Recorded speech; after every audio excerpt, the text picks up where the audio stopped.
Bharatiya Janata party के मूल base आधार RSS की दबे पांव मध्य प्रदेश के विधानसभा चुनाव में भी एंट्री हो गई।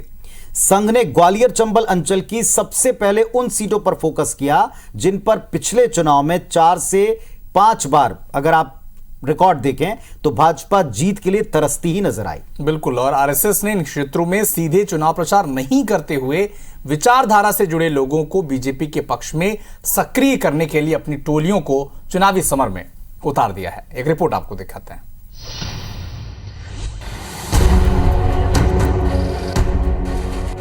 ग्वालियर चंबल के बीजेपी के प्रत्याशियों के साथ बड़े नेताओं का आरएसएस के राष्ट्रोत्थान न्यास नई सड़क पर बुलाकर उनसे चुनाव की रणनीति पर मंथन किया जा रहा है। साथ ही ये पूछा जा रहा है कि उन्हें किन किन क्षेत्रों में संघ की मदद की जरूरत है ताकि स्वयंसेवकों को मोर्चा संभालने के लिए भेजा जाए। हालांकि संघ चुनाव की सक्रिय राजनीति से दूर रहता है। अब भी संघ की प्रत्यक्ष रूप से चुनाव में कोई भागीदारी नहीं होगी।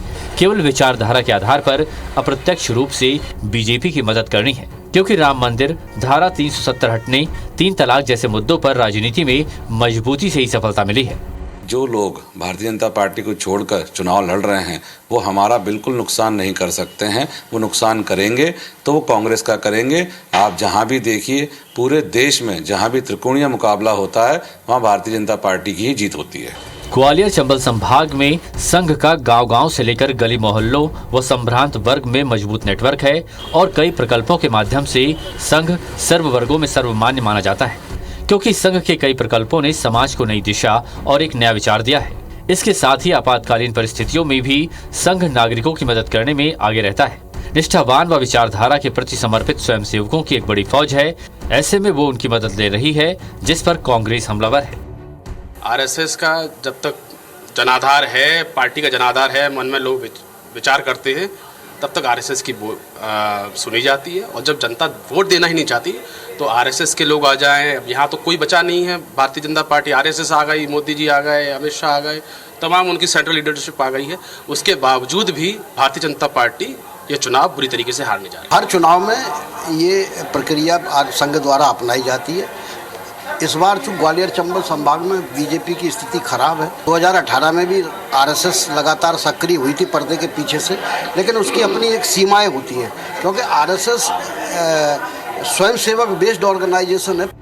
कुल मिलाकर विधानसभा चुनाव में भाजपा की मदद के लिए संघ में बैठकों का दौर शुरू हो गया है। भाजपा प्रत्याशियों के साथ बैठकर मंथन कर स्वयंसेवकों को उन क्षेत्रों में सक्रिय किया जा रहा है जहां प्रतिद्वंदी की स्थिति मजबूत नजर आ रही है। केंद्र और प्रदेश सरकार की जन कल्याणकारी योजनाओं को आम जन तक पहुंचाने का जिम्मा स्वयंसेवकों को सौंपा गया है। नासिर गौरी, IBC 24, ग्वालियर। वैसे आरएसएस का ये दांव, बीजेपी की ये रणनीति कोई नई बात नहीं है। इसके पहले भी आरएसएस ने बेस की तरह बड़ी खामोशी से उत्तर पूर्व के राज्यों से लेकर मध्य के कई राज्यों में काम बीजेपी के लिए जमीन बनाने का किया है। पर क्या इतने कम वक्त में ऐसा काम यहां हो पाएगा, ये एक बड़ा सवाल। बिल्कुल, और भले ही अनुषांगिक संगठन हो, लेकिन जमीन पे उनकी पकड़ कितनी है ये सभी राजनीतिक दल भली भांति जानते हैं।